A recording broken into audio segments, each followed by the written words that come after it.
അപ്പോൾ നമ്മൾ ഇനി 313ാമത്തെ വൺ വേർഡ് സെക്ഷനിലേക്ക് വരികയാണ്.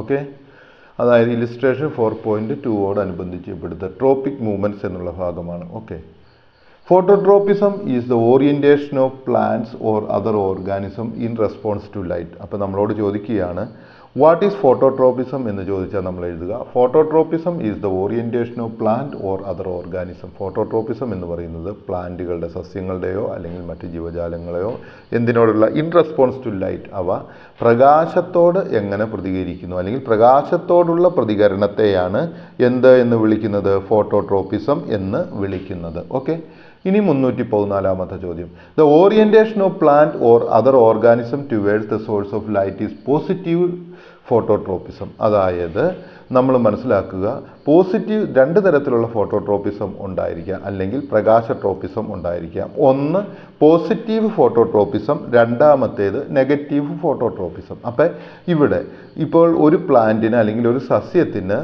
എന്താണ് ചെയ്യുന്നത്, പ്രകാശത്തിൻ്റെ ദിശയിലേക്ക് ഒരു ചലനം സംഭവിക്കുകയാണെങ്കിൽ അതിനെ പോസിറ്റീവ് ഫോട്ടോട്രോപ്പിസം എന്നല്ലെങ്കിൽ പോസിറ്റീവ് ഫോട്ടോട്രോപ്പിസം എന്ന് പറയുന്നു. അതുപോലെ തന്നെ 315 the orientation of plant or other organism away from light is negative phototropism. അതായത് ഒരു സസ്യത്തിൻ്റെ ഒരു ഭാഗത്തിന് പ്രകാശത്തിൽ നിന്നും അകന്നു പോകുന്ന രീതിയിലുള്ള ചലനമാണ് ഉണ്ടാകുന്നതെങ്കിൽ അതിനെ വിളിക്കുന്ന പേരാണ് നെഗറ്റീവ് ഫോട്ടോട്രോപ്പിസം. ഇനി 316 ജിയോട്രോപ്പിസം. ജിയോട്രോപ്പിസം എന്ന് പറഞ്ഞു കഴിഞ്ഞാൽ എന്താണ്? ജിയോട്രോപ്പിസം എന്ന് പറഞ്ഞു കഴിഞ്ഞാൽ നമ്മൾ മനസ്സിലാക്കുക ഭൂഗുരുത്വ ട്രോപ്പിക്ക ചലനം. പ്രകാശ ട്രോപ്പിക്ക ചലനം എന്ന് ഫോട്ടോട്രോപ്പിസത്തിനും ഭൂഗുരുത്വ ട്രോപ്പിക്ക ചലനം എന്ന് ജിയോട്രോപ്പിസത്തിനും നമുക്ക് പറയുവാനായിട്ട് സാധിക്കും. അപ്പം ഇനി നമ്മൾ കടന്നു പോകുന്നത് ഏതിലേക്കാണെന്ന് ചോദിച്ചാൽ ജിയോട്രോപ്പിസത്തിലേക്കാണ്. Geotropism is the growth of the parts of plants in response to the force of gravity. അതായത് ഒരു സസ്യത്തിൻ്റെ ഏതെങ്കിലും ഒരു ഭാഗം എവിടേക്ക്, ഗ്രാവിറ്റിയുടെ ദിശയിലേക്ക് അല്ലെങ്കിൽ ഗ്രാവിറ്റിക്ക് അനുസൃതമായിട്ട് വളരുകയാണെങ്കിൽ അതിനെ നമ്മൾ എന്തെന്ന് വിളിക്കും, ജിയോട്രോപ്പിസം എന്ന് വിളിക്കും. Okay, the upward growth of the plant shoot is an instance of negative geotropism. Okay, അതായത് ഒരു സസ്യത്തിൻ്റെ ആ മുള മുകളിലേക്ക് പോകുന്നത് ഗ്രാവിറ്റിക്ക് എതിരായിട്ടുള്ളതാണ്. അതുകൊണ്ട് അതിനെ എന്ത് വിളിക്കും, നെഗറ്റീവ് ജിയോട്രോപ്പിസം എന്ന് വിളിക്കും.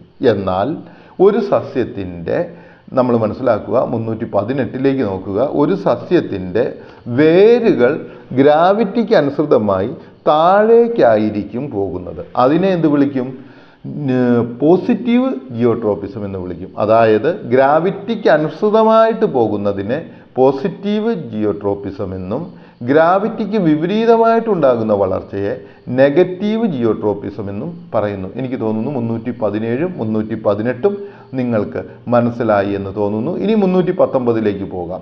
ഹൈഡ്രോട്രോപ്പിസം is the growth or turning of plants roots towards or away from moisture. അതായത് നനവുള്ള സ്ഥലത്ത് നിന്നും, അതായത് ജലാംശമുള്ള സ്ഥലത്ത് നിന്നും ഒരു സസ്യത്തിൻ്റെ ആ സസ്യം ആ ജലാംശം ഉള്ള പ്രദേശത്തേക്ക് അതിൻ്റെ വേരുകളെ വിടുകയോ അല്ലെങ്കിൽ ആ ജലാംശമുള്ള സ്ഥലത്ത് നിന്നും അകറ്റി അതിൻ്റെ വേരുകളെ വിടുകയോ ചെയ്യുകയാണെങ്കിൽ എന്ത് പറയുന്നു, ഹൈഡ്രോട്രോപ്പിസം എന്ന് പറയുന്നു. നിങ്ങൾക്ക് മനസ്സിലായെന്ന് തോന്നുന്നു. 3 തരത്തിലുള്ള ട്രോപ്പിസങ്ങളാണ് മുഖ്യമായിട്ട് നമ്മൾ പഠിക്കുവാനായിട്ട് പോകുന്നത്. ഫോട്ടോട്രോപ്പിസം അല്ലെങ്കിൽ പ്രകാശിക ട്രോപ്പിസം, രണ്ടാമത്തത് ജിയോട്രോപ്പിസം അല്ലെങ്കിൽ അതിന് പറയുന്ന പേര് ഭൂഗുരുത്വ ട്രോപ്പിസം, മൂന്നാമത്തത് ഹൈഡ്രോട്രോപ്പിസം. ഹൈഡ്രോട്രോപ്പിസത്തിന് പറയുന്ന പേരെന്താണെന്ന് വെച്ചാൽ ജലട്രോപ്പിക്ക ചലനം എന്നാണ്. ജലട്രോപ്പിക്ക ചലനത്തിൽ അല്ലെങ്കിൽ ഹൈഡ്രോട്രോപ്പിസത്തിൽ എന്താണ് സംഭവിക്കുന്നത്, ആ പ്ലാന്റിൻ്റെ അല്ലെങ്കിൽ ആ സസ്യത്തിൻ്റെ വേരുകൾ ഒന്നുകിൽ ജലം ഉള്ള സ്ഥലത്തേക്ക് പോകാം അല്ലെങ്കിൽ അത് ജലത്തിൽ നിന്ന് അകന്നു പോകാം. ഈ ചലനത്തെയാണ് ഹൈഡ്രോട്രോപ്പിസം എന്ന് പറയുന്നത്. എനിക്ക് തോന്നുന്നു 319 നിങ്ങൾക്ക് മനസ്സിലായെന്ന് തോന്നുന്നു. ഇനി നമ്മൾ 320ാമത്തെ ഭാഗത്തേക്ക് പോവുകയാണ്. Phototropism happens in response to light. അതായത് വെൻ ഡസ് ഫോട്ടോട്രോപ്പിസം ഹാപ്പൻസ് എന്ന് ചോദിച്ചാൽ നമ്മൾ എഴുതുക phototropism happens in response to the light എന്ന് എഴുതുക. Geotropism happens in response to the force of gravity. അതായത് ജിയോട്രോപ്പിസം സംഭവിക്കുന്നത് ഗ്രാവിറ്റി അല്ലെങ്കിൽ ഭൂഗുരുത്വ ആകർഷണത്തിനോടുള്ള പ്രതികരണമായിട്ടായിരിക്കും. 322 hydrotropism is a response to water. Hydrotropism എന്ന് പറയുന്നത് ജലത്തിനുള്ള ഒരു റെസ്പോൺസ് ആണ്. ഇനി 323 മാച്ച് ദ ഫോളോയിങ്. അതായത് ഇവിടെ ഞാനിത് മാച്ച് ദ ഫോളോയിങ് എന്ന് പറഞ്ഞൊരു ഭാഗം തന്നിരിക്കുകയാണ്. ഇതെല്ലാം കറക്റ്റ് ഓർഡറിൽ തന്നെയാണ്. ഈ ഓർഡറിൽ വേണമെന്നില്ല, ഏത് സൈഡ് വേണമെങ്കിലും മാറ്റിത്തരാം. ഓക്കെ, ഫോട്ടോട്രോപ്പിസം എന്ന് പറഞ്ഞാൽ അത് ലൈറ്റിനോടുള്ളതാണ്. ജിയോട്രോപ്പിസം എന്ന് പറഞ്ഞാൽ അത് ഗ്രാവിറ്റിയോടുള്ളതാണ്. ഹൈഡ്രോട്രോപ്പിസം എന്ന് പറഞ്ഞാൽ അത് വെള്ളത്തിനോട് അനുസൃതമായിട്ടുള്ളതാണ്. ഇനി 324 ചോദ്യമാണ്. Okay, direction of movements of the suite of plants. അതായത് ഒരു പ്ലാന്റിൻ്റെ അല്ലെങ്കിൽ ഒരു സസ്യത്തിൻ്റെ സ്യൂട്ട് അല്ലെങ്കിൽ അതിൻ്റെ മുളയുടെ പോക്ക്. Okay, phototropism is either towards the source of light or away from it. അതായത് ഫോട്ടോട്രോപ്പിസം എന്ന് പറയുന്നത് ഒരു വസ്തു പ്രകാശത്തിൻ്റെ ഒരു സസ്യം പ്രകാശത്തിലേക്ക് വളരുകയോ പ്രകാശത്തിൽ നിന്ന് അകന്നു പോവുകയോ ചെയ്യുന്നു. Geotropism is either towards up or towards down. Geotropism എന്ന് പറയുന്നത് ഒന്നുകിൽ അത് ഗ്രാവിറ്റിക്ക് അനുസൃതമായിട്ട് താഴേക്ക് വളരുന്നുണ്ടാകാം, അല്ലെങ്കിൽ ഗ്രാവിറ്റിക്ക് വിപരീതമായി മുകളിലേക്ക് വളരുന്നുണ്ടാകും. നമ്മളൊരു കാര്യം മനസ്സിലാക്കുക, ഒരു ചെടിയിൽ തന്നെ ഈ രണ്ട് പ്രവർത്തനങ്ങളും കാണാൻ സാധിക്കുന്നുണ്ടാവും. വേര് താഴേക്ക് പോകുന്നത് എന്താണ്? ജിയോട്രോപ്പിസത്തിൻ്റെ ഒരു ഭാഗമാണ്.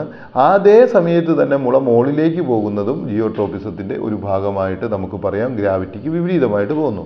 ഹൈഡ്രോട്രോപ്പിസം is either towards water or away from water. അതായത് ഹൈഡ്രോട്രോപ്പിസം എന്ന് പറയുന്നത് വെള്ളത്തിന് അടുത്തേക്കോ വെള്ളത്തിൽ നിന്നോ അകന്നോ പോവുകയാണ്. ഇനി 325 ഹാപ്പോട്രോപ്പിസം എന്ന് പറയുന്നത് is also known as thigmotropism is the directional growth of plant in response to touch or contact with a solid object. അതായത് നമ്മളൊന്ന് മനസ്സിലാക്കുക, സ്പർശട്രോപിക് ചലനം നിങ്ങൾ മനസ്സിലാക്കുന്നുണ്ടാവും. ഇപ്പോൾ നമ്മൾ പഠിച്ചതിൽ നിന്ന് അതല്ലാതെ മറ്റൊരു ചലനത്തെക്കുറിച്ചാണ് നമ്മൾ പഠിക്കുന്നത്. അതാണ് ഹപ്പോട്രോപ്പിസം. ഈ ഹപ്പോട്രോപ്പിസത്തിൻ്റെ പ്രത്യേകത എന്താണ്? Is also known as thigmotropism. ഈ ഹപ്പോട്രോപ്പിസത്തിൻ്റെ മറ്റൊരു പേരാണ് തിക്മോട്രോപ്പിസം എന്ന് പറയുന്നത്. അതെങ്ങനെയാണ്? Directional growth of a plant in response to touch or contact. അതായത് ഒരു പ്ലാന്റിന് സ്പർശനത്തിന് അനുസൃതമായിട്ട് അതിന് റെസ്പോൺസ് ഉണ്ടാവുകയാണെങ്കിൽ അതിന് പറയുന്ന പേരാണ് ഹപ്പോട്രോപ്പിസം അല്ലെങ്കിൽ തിക്മോട്രോപ്പിസം എന്ന് പറയുന്നത്. ഇനിയുള്ളത് ഏതാണ്? Chemotropism. Chemotropism is the growth of an organism navigated by chemical stimulus from outside of an organism. അതായത് ഒരു ജീവജാലത്തിൽ പുറമേ നിന്നുള്ള ഏതെങ്കിലും രാസപദാർത്ഥത്തിൻ്റെ പ്രവർത്തന ഫലമായിട്ട് ഒരു ചലനം രൂപപ്പെടുകയാണെങ്കിൽ അതിന് രാസട്രോപ്പിക്കൽ ചലനം അല്ലെങ്കിൽ കീമോട്രോപ്പിസം എന്ന് പറയുന്നു. സോ നിങ്ങൾക്ക് വാട്ട് ഈസ് കീമോട്രോപ്പിസം എന്ന് മനസ്സിലായെന്ന് വിചാരിക്കുന്നു. Fertilisation and elongation of pollen tube is an angiosperms are examples of chemotropism. അതായത് നമ്മൾ മനസ്സിലാക്കുക, കീമോട്രോപ്പിസത്തിന് എക്സാമ്പിൾ ചോദിക്കുകയാണെങ്കിൽ പറയുക ഫെർട്ടിലൈസേഷൻ. അതായത് നമുക്കറിയാം എഗ്ഗും സ്പേമും കൂടി ചേർന്ന ഫെർട്ടിലൈസേഷൻ. ആൻഡ് എലോങ്ങേഷൻ അതായത് ഒന്നിൻ്റെ ഉള്ളിലേക്ക് ഒന്ന് കയറി ചെന്നിട്ടുണ്ടാകുന്നത്. ഓഫ് പോളൻ അതായത് പോളൻ ഉള്ളിൽ കയറി ചെന്നുണ്ടാകുന്ന tube. In angiosperms are examples of chemotropism. കീമോട്രോപ്പിസത്തിൻ്റെ എക്സാമ്പിളുകൾ ഏതെല്ലാമാണെന്ന് നിങ്ങൾക്ക് മനസ്സിലായെന്ന് വിചാരിക്കുന്നു. ഇനി 328 the movement of the leaves of a touch me not plant is called nastic movement. അതായത് ഒരു ടച്ച് മീ നോട്ട് അല്ലെങ്കിൽ തൊട്ടാവാടി ചെടിയുടെ ഇലയിലുണ്ടാകുന്ന ചലനം എന്താണ്?